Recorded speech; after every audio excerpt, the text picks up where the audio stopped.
Okay, great. Let's go ahead and get started. Again, welcome. My name is Mark Wallum. I'm ALBA's Executive Director.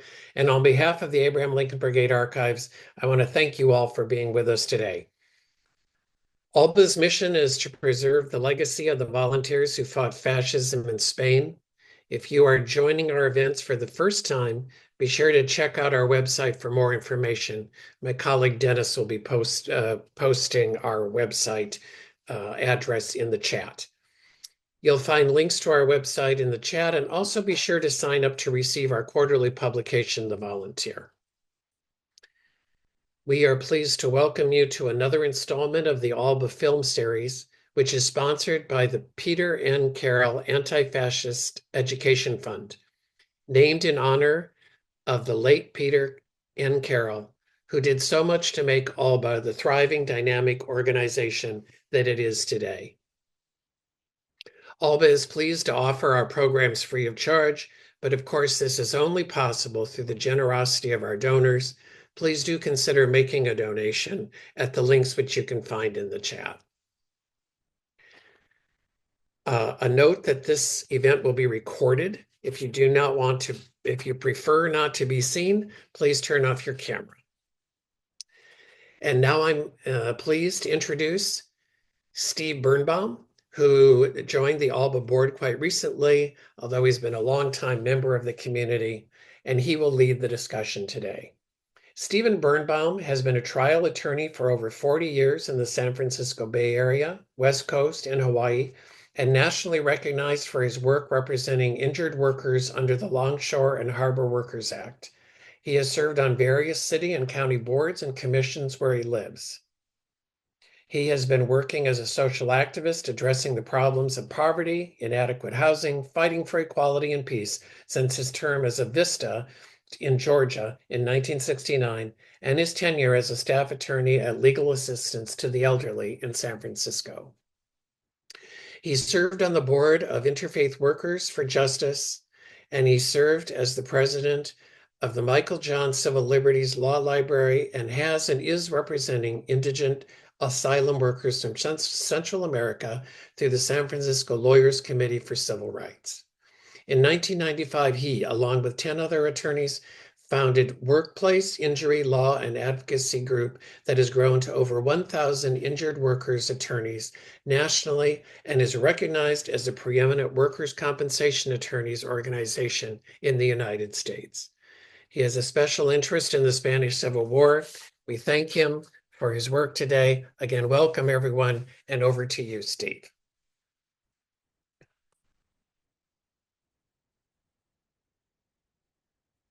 You're muted, Steve. I think you're muted. Hello, Steve, everybody. there you The introduction was very illustrative of the kinds of things that I like to do. No less do I like to do work on the Spanish Civil War and studying the Spanish Civil War. And this project of the film series is one that has brought me in touch with some interesting information that I've never even known about in the past, especially this film, Five Cartridges, which I discovered just recently on Canopy within the last year or so, where Canopy has had the opportunity to present many of the East German films between the era of 1960 and 1989. And it's very interesting that Five Cartridges was made in East Germany in 1960, because we always have to keep in mind what that era was about. 1960 was the height of the Cold War. It was just a year before Kennedy launched his Bay of Pigs against Cuba. It was the year that there was a transition. It was the year after there was a transition between Eisenhower and Kennedy, and the CIA was in full blossom in dealing with how they wanted to handle the Civil War. I remember I was 12 years old in 1960, and remembering at night listening for the sirens sometimes that I thought were inevitably going to come to wipe us out. So I hope that everybody's had a chance to screen 5 cartridges. But if you haven't, I hope that you've at least had an opportunity to look at Sebastian's introduction to it. And I'm going to assume that you have both uh, seen the film and have listened to the introduction and add something on to that before we get into trying to break down into groups and deal with some questions that I think you might find expands the way we think about the film. So the the film comes from a collection that is kept as an archive at the University of Massachusetts Amherst, and they say that they are the only archive and research center outside of Germany devoted to a broad spectrum of filmmaking from or related to the former GDR.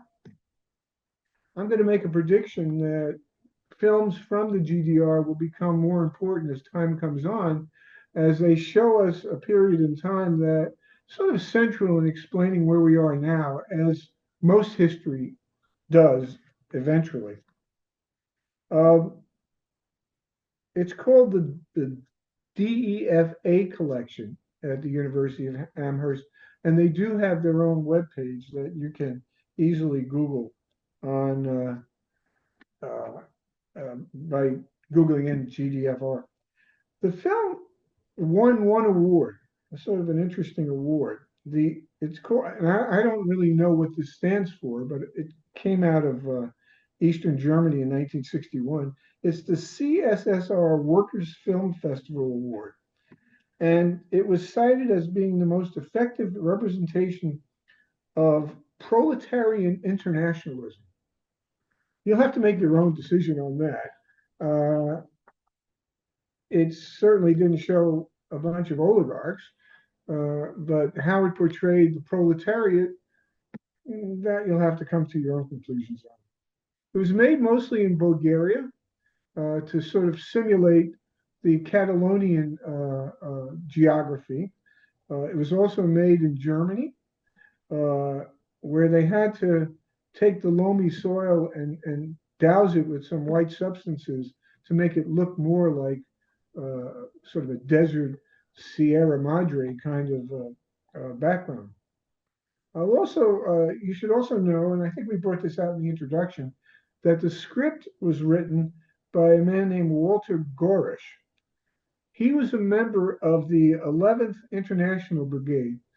I don't know if that was the Thalmann Brigade from Germany, but he was German, and so he fought and knew the Spanish Civil War and had to flee Spain when the war was lost.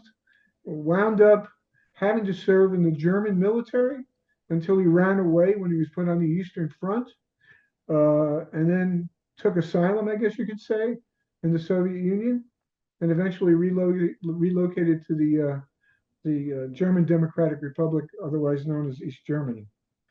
So his portrayal is from real life, and I think he wanted to show people how what conditions the volunteers fought under.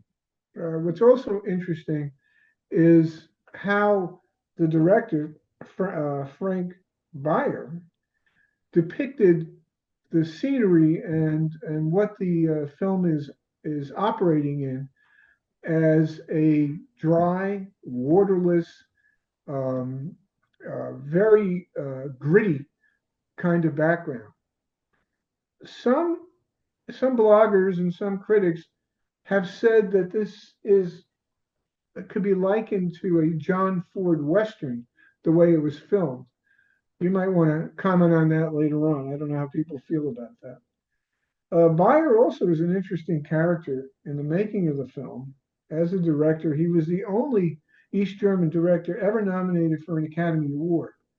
Uh, that was in 1975 for a film you might have seen because it was somewhat popularized in the United States called Jacob the Liar. Um, he worked on many anti-fascist films, and that's pointed out while he worked in the German Democratic Republic. He made a film in 1966 called Traces of Stone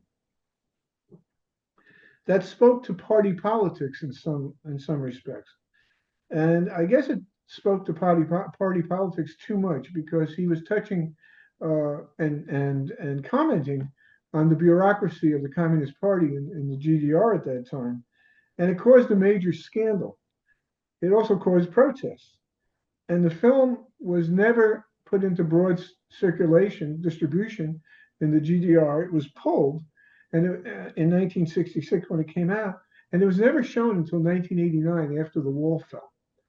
So for that depiction of the negative, they say, depiction of the party uh, functionaries, he was basically blacklisted for years in the GDR. He was sent he was sent for rehabilitation and wound up in the minor field of TV production for some time until he was granted the rehabilitation that they sought him to have. As I said, um, the film of most notoriety is Jacob the Liar in 1975. It was about a Polish Jewish resistance member who told everybody he had a radio that could speak of the truth in terms of news. And he never really had a radio, and the whole thing was based around that fiction. Uh, Jacob the Liar also, besides being nominated for the Academy Award, won the Silver Bear Award at the 25th Berlin Film Festival in West Berlin. And I don't know of any other East German films in that era that did that. He continued working after the fall of the wall, directing, and was recognized a number of times before his death in 2006 for major film projects. Certainly, his life and work are interesting enough to to write a book on it, and I think it would reflect a sort of unique perspective of what it was to work as an artist uh, under the Soviet rule.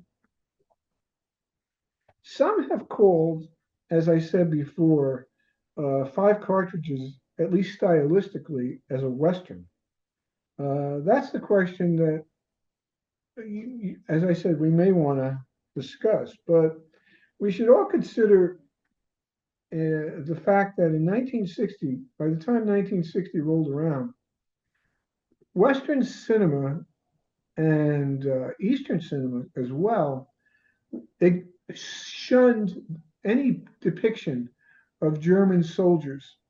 It was just too early and too sensitive a point for it to be explored in film. That doesn't mean to say that German soldiers weren't depicted in film at that time, but it took a long time for that area to be exposed. Um, of course, part because of the atrocities of the Wehrmacht. But this was one of the first presentations post-war that tried to show German soldiers in a different light. Of course, they were anti-fascists fighting in the Spanish Civil War. Uh, but it was a breakthrough. And to what effect was this done? Was it an attempt to rehabilitate Germany and its citizens in the eyes of the Comintern nations, or even at large the world?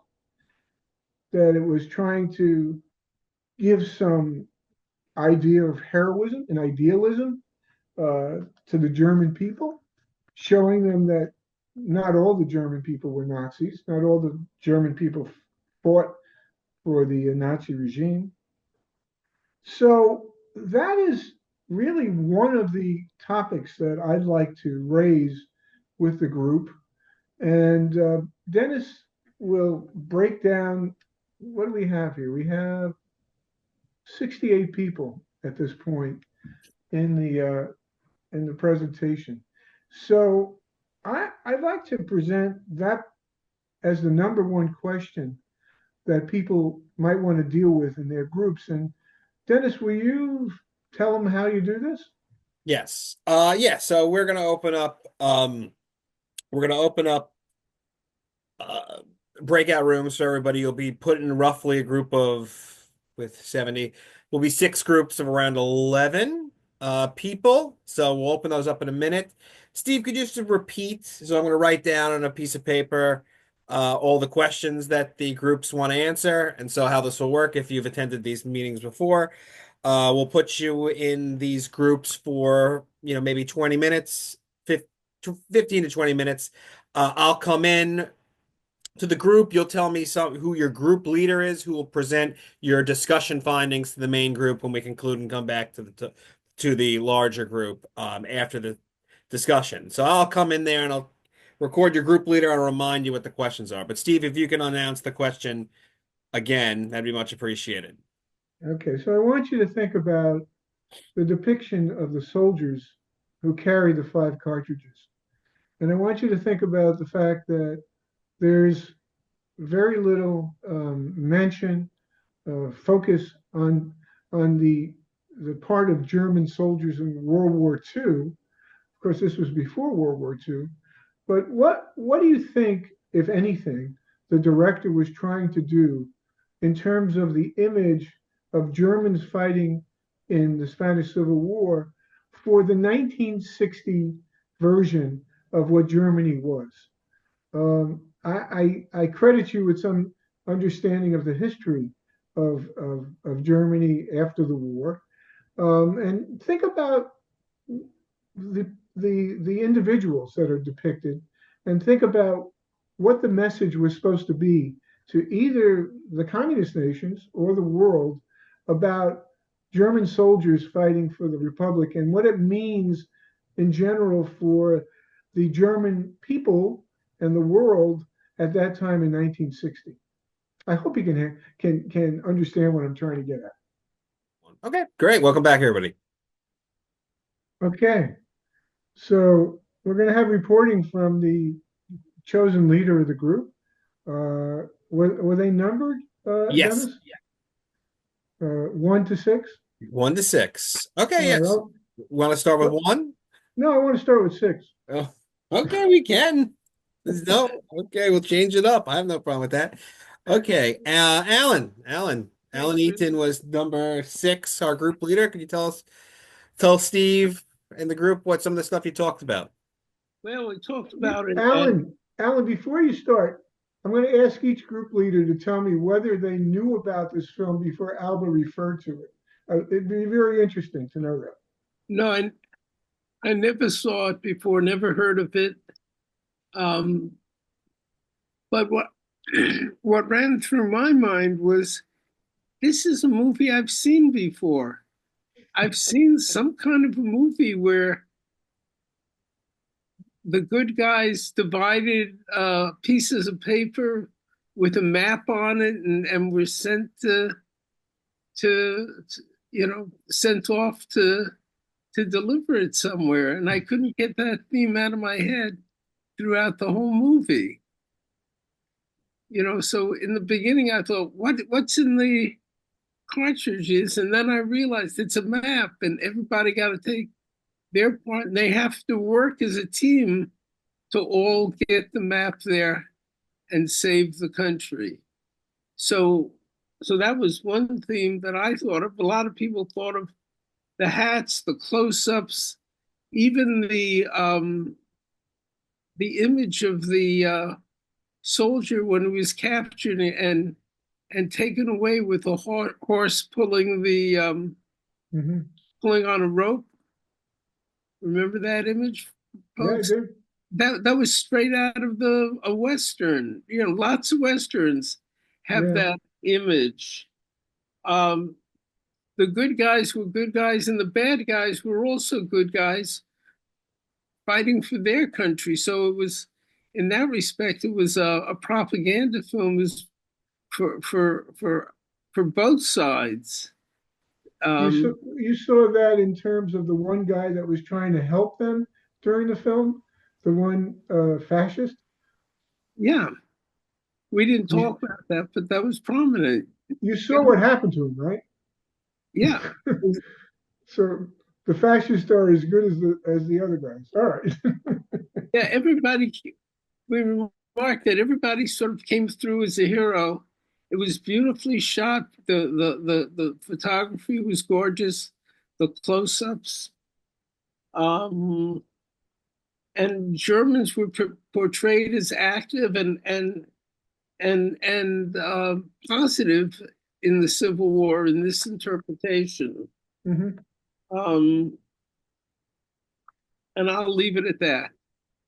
Thank you. Thank you very Anyone much. want to add anything? We'll go to Nick. I saw your group people want to add something? Anybody in the group? From our group, I meant. Yes. Oh, we got to move through all the groups if we can get to Q&A Okay. later. So All right. apologies, Okay. but okay. All right. We'll go to Charlie Oberndorf was in the group 5 All right. leader. So Charlie, you can unmute. You can tell us what your Okay. We started off, and in terms of meaning for the viewers in the GDR, Kathy started on a discussion about noticing how certain propagandistic elements shape the story and what goes on. Sergio's actually, we had two people whose parents had fought in Spain. Sergio's father had, and his father had known Germans who had fought in the war, but there was also this awareness, which you don't see anywhere in the film, that the Germans were funding the war too. Mhm. The desperation for water resonated. His father fought at the Battle of Ebro, and he'd go into the towns trying to seek out water, and the townspeople didn't have any and would offer wine instead. And so that led Hillary to bring up the issue of want and need.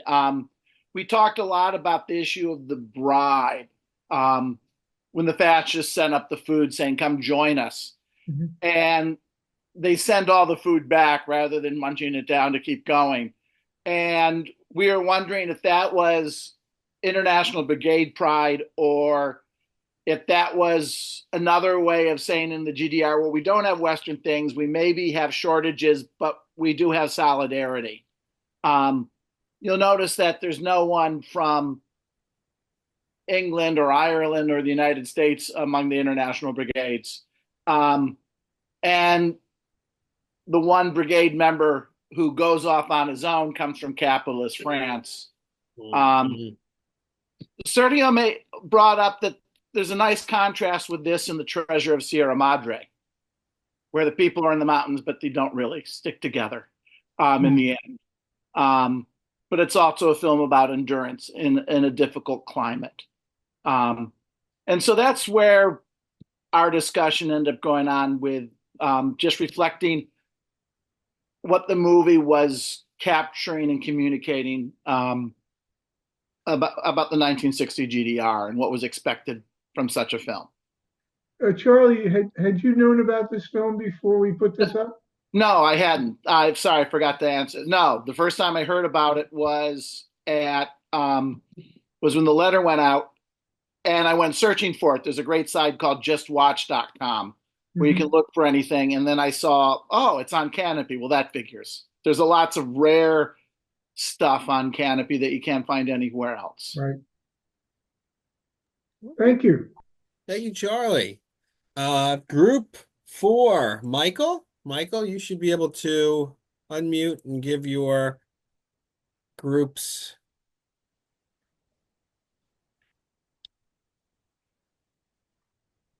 Michael, I'm gonna ask you to unmute again.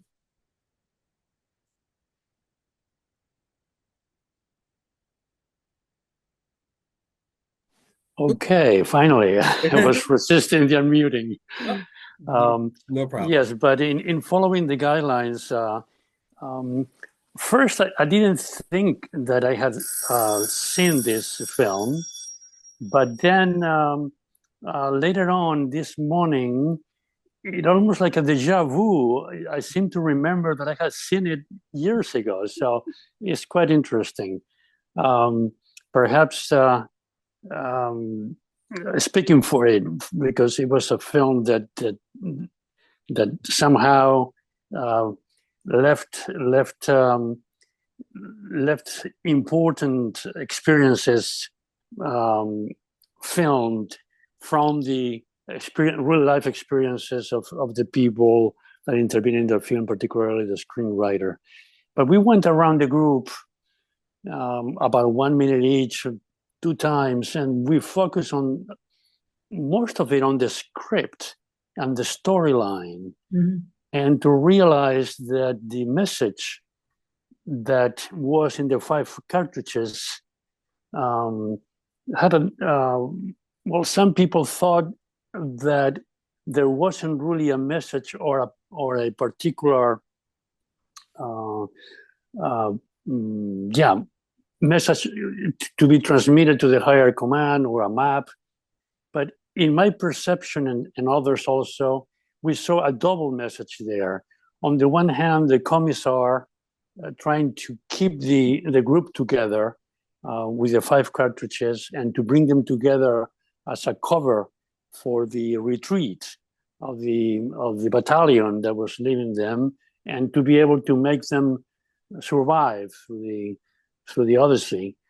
And but I thought that there was also perhaps some additional information that they would have transmitted to the higher command as they were retreating as well and finally making it back. So it has that double understanding of the message in the film. And then, of course, the salient thing of the group, of being together, that permeated in the film, and perhaps in the message that it wanted to be communicated at the time, in the 1960s, of the group above the individual, of the message of the Comintern, the international versus the individual particular battles that people might do separately, but the coming together and forming a group and a common purpose. I think that summarized the discussion. There was some brilliant participation of some other members. In particular, a lady whose father was present in the Ebro, particularly around that Gandesa area where the film is supposed to be portraying. And I think that I'm not sure if that story is part of the ALBA archives, but it ought to be. So that lady, part of the group, maybe you would like to mention something about your experience now or later, but it should be integrated in the archives of the Abraham Lincoln ALBA.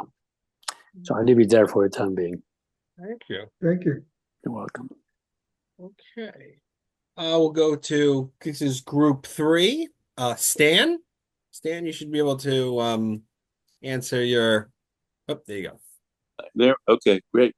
Yeah, I don't think anyone in our group had seen the film previously and had no experience with it.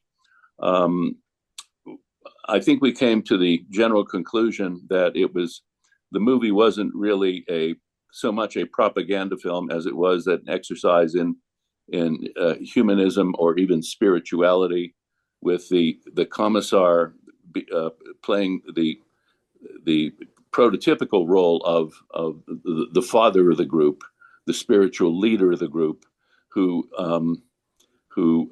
got them through essentially a suicide mission. We remember that the people who were assigned to cover the retreat of the battalion weren't married and didn't have any kids, and that was the criterion for them to participate in this. We discussed political aspects of it might be a retort to 20 or 30 years worth of films made in the United States or in the UK about how bad Germans were. We noted the depiction of the imbalance in soldiers' resources, that the bad guys, the fascists, had plenty of mechanism and they had great uniforms and they had plenty to eat and everything else. But the Germans were starving and were needed water more than anything else. That might have a parallel in the situation of the consumer in East Germany in 1960. We were really unable to answer the leadoff question that we were assigned because none of us had any real in-depth familiarity with the state of East German affairs in 1960. Nobody was reading East German newspapers and that sort of thing. So that's about it from me. Thank you. Thank you. We're going to group 2. Matthew Dorley. Hello. Thank you very much. And just to answer your first question, I hadn't come across this film before. Learning about it on the email was the first time I came across it. I don't know if that was the case for everyone else in the group.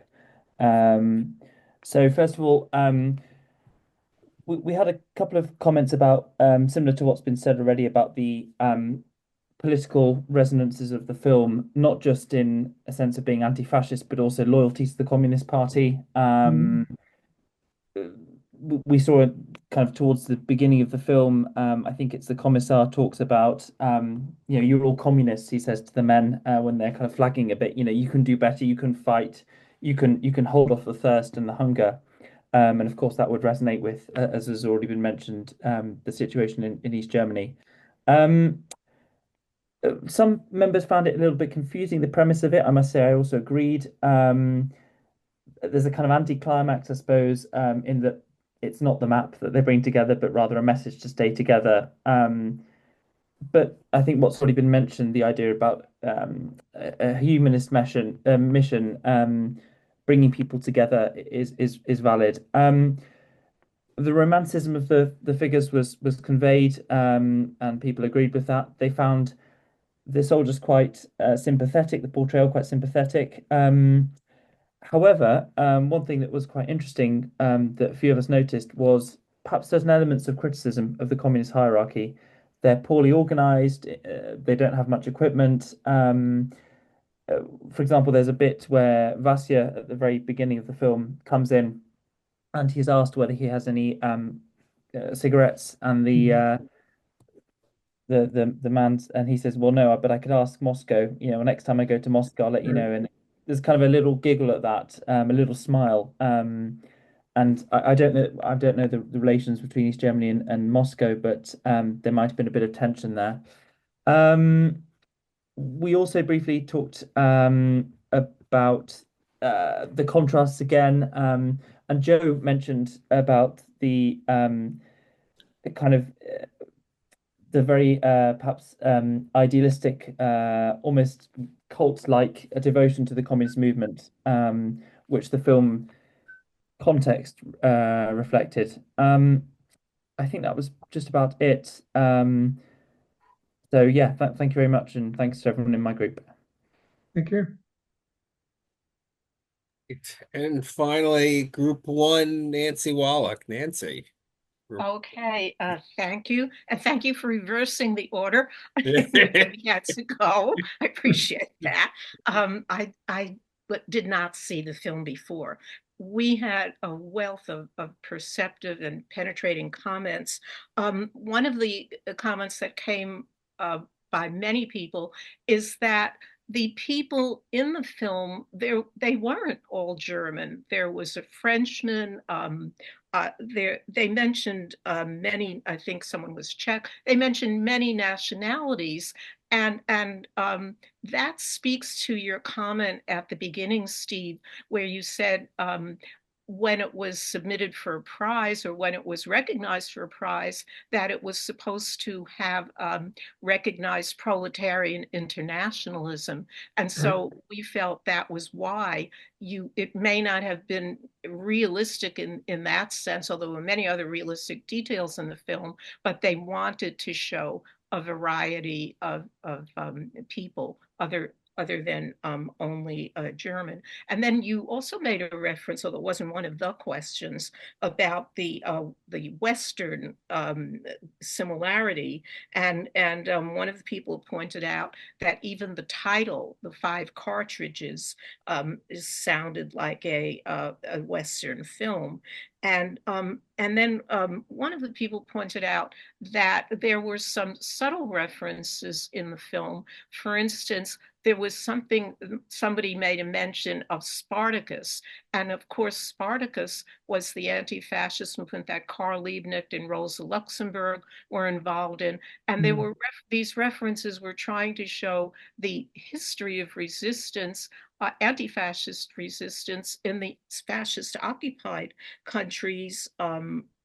There was another reference when the man who was about to be shot was well, when he was about to be shot, was marched, and he was singing this anthem. Of course, they had German words in the translation, but one of the people pointed out that this was the Asturias anthem. And again, it may have been a reference to the brutal suppression of the striking Asturian miners by the fascists. And also the swimming of the Ebro came up, and the man who said, I can't swim, but yet there were four people who came and swam it. And someone mentioned they may have tied the canteens around him for buoyancy. And also just the fact, again, it was another example of not abandoning your comrades. And those of us who had parents in the international brigades know that this was a real hallmark of the international brigades, as they showed here, that if someone was wounded, you didn't abandon them. They, even at the risk of their own lives, they went to search for someone. And then the commander in headquarters said, even if we have to, he thought there were 7 at the time, even if we have to turn over every rock, we're going to look for them. So this was part of the humanity that came out. And of course, it very realistically depicted the hardships. They showed the lack of shoes, and when the peasant kind of suspected that this guy, because he had the dead man's shoes, maybe it was a fascist trap when they were asking for food because he saw his shoes. So you saw the shoes run down, the starving, the lack of ammunition, of tobacco. I'm just trying to see if there was anything. Please, if there was anything in my group that I left out, please tell me. And I also want to say that the Asturias song, as Patty pointed out, is on Max Parker's record about the songs from Spain and the Asturias anthem. And someone mentioned that when you mentioned the contemporary thing, that if the film was released now, it would have been interesting to have an epilogue about, these characters and where they were now. And as far as, again, this really reflected not only the German point of view, but I think the International Brigade point of view, that we didn't classify the war as Germans and Italians against Americans and French. We saw it as fascists and anti-fascists. And so in the American popular cinema, that may have been the reason why you got these cardboard depictions of the German villains rather than their humanity. Thank you. Very good, very good. Thank you. So we only have about 15 minutes left. I think, I probably can pose a question that may be a little bit more, simpler anyway, than the question I posed. And that is this. Do you consider this a heroic film about the Spanish Civil War? or do you see some cynicism in it? How do you think the director wanted to depict the struggle over Spain in this war? And keeping in mind that it really focused on a very, very small group of people to get everything out. And I think that that was very hard to do, and yet have an international struggle be the real focus of it. So that's what I'd like to send you off with, and see if you can something is hopefully simple enough to have a good discussion, but not too long. Okay. Yes. So I mean, if anybody, I think since Steve posed that question, if anybody, if you know how to use the raise hand feature, if you'd like to take a stab at answering Steve's question there, please go ahead and use that function. You can find the raise hand feature.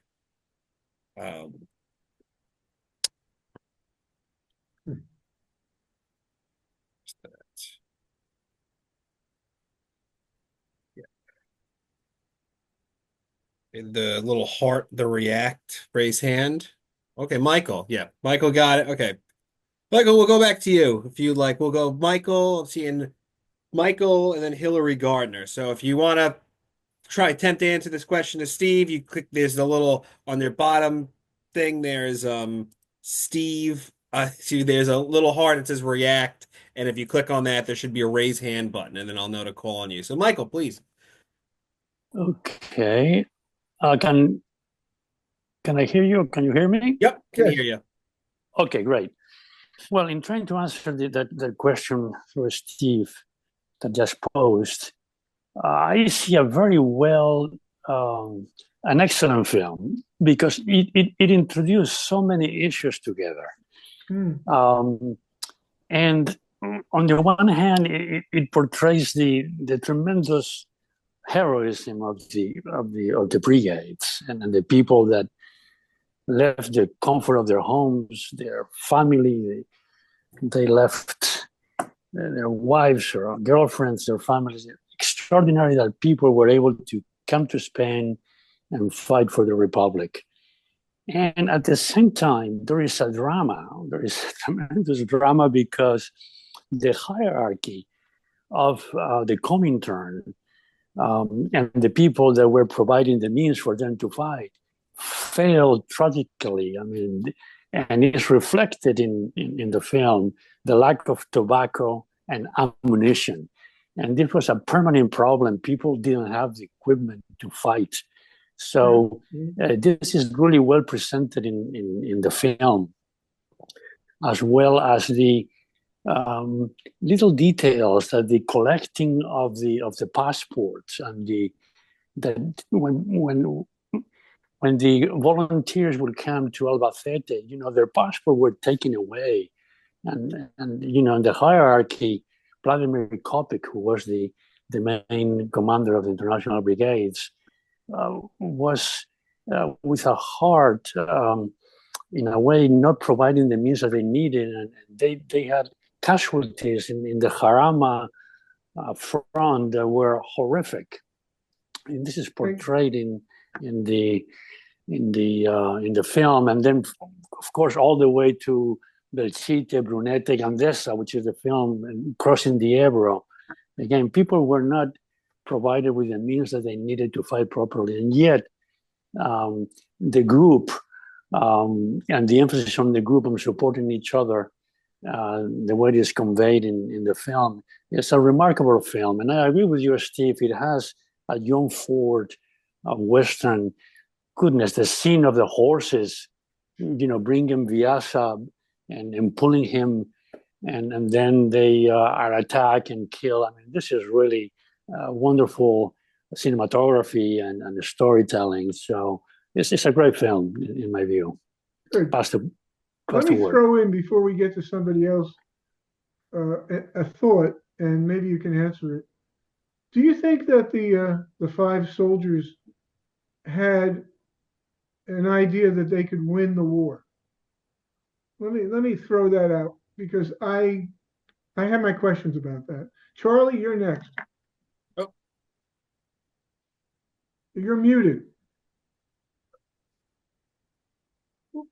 Second. Oop, there we go. Okay. So I think the film hints that it's going to be really hard for the Republic to win at this point. I think that's a non-issue in the film because they never talk about it. It's a film that starts with a retreat. Mhm.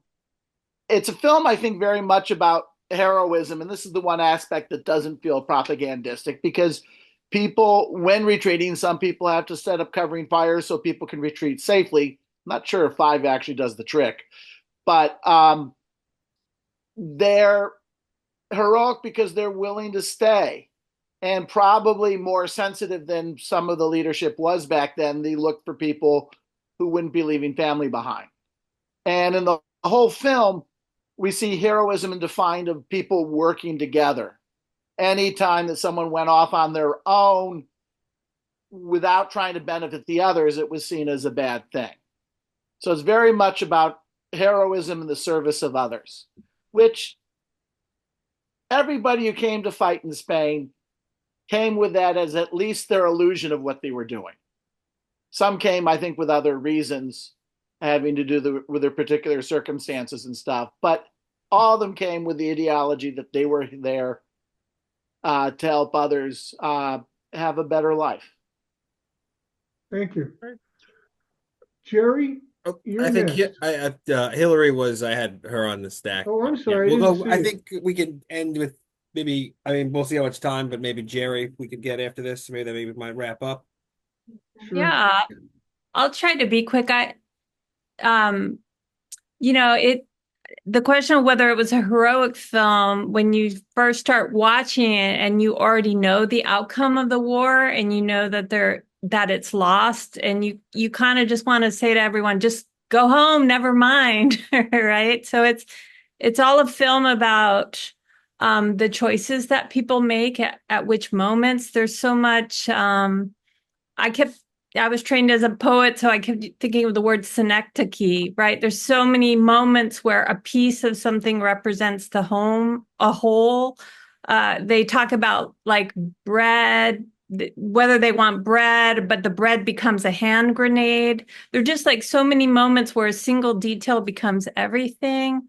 And for me, I really couldn't help reflecting on those moments, with the situation that we have today and possibly like what's coming, like what piece of the wall, what brick in the wall will you be, what choices will you have to make to keep going. And I do think that final scene where you see it from above and you see all 4 men going into the river and you're like, wait a minute, we've been subtracting men and there should only be 3 because one of them can't swim. And you realize it's the empty canteens that are now his salvation, right? I mean, that's just an incredible moment of poetry. Like the lack of water is now saving him crossing the water. So yeah, I think there's a lot of heroic elements. It's a great question. Thank you. And are we going to go to Jerry? Going to for the last? Jerry. Jerry, you should be able to answer now. You should be able to unmute now, Jerry. He is still muted. Okay, unmute. Now you should hear me. We do. Great. Perfect. First of all, I'm a Canadian, so I look at this whole thing from a totally different perspective, I would guess. But I think one of the important things about movies like this, and in fact, keeping the whole history of what happened in Spain is important. In the case of Canada, of course, the Mackenzie-Papineau Brigade, which was our brigade that went there, which made up of, I believe, about 5,000 workers, not intellectuals, not poets, but workers, brought about a major change in Canada. And that's why today, for example, we have medical care for everybody because of the work that was done by the people that participated in the struggle in against Franco in Spain. Today, we have unemployment insurance, we have medical care, we have a lot of things, problems with it. But I think the important thing to remember is that the ideas that were used in the Spanish Civil War made an enormous impact in my own country. And for that, I guess I am grateful to this day. That's all I have to say on this. Thank you. Well, I guess we need to wrap it up. I just would leave with you one thought, and that is I refer to the scriptwriter, Walter Gorish, on this get together, and sort of think in your own mind about did that script and what you saw in that film reflect the reality of somebody that actually fought in the brigades? And I'll leave you with that. Great. Thank you, everybody, for coming. You'll receive tomorrow you should receive an evaluation email from me that will where you can give feedback for this session, and there'll be a link to the recording of the session so you can review it again. So yeah, thank you, everybody. Thanks, everybody.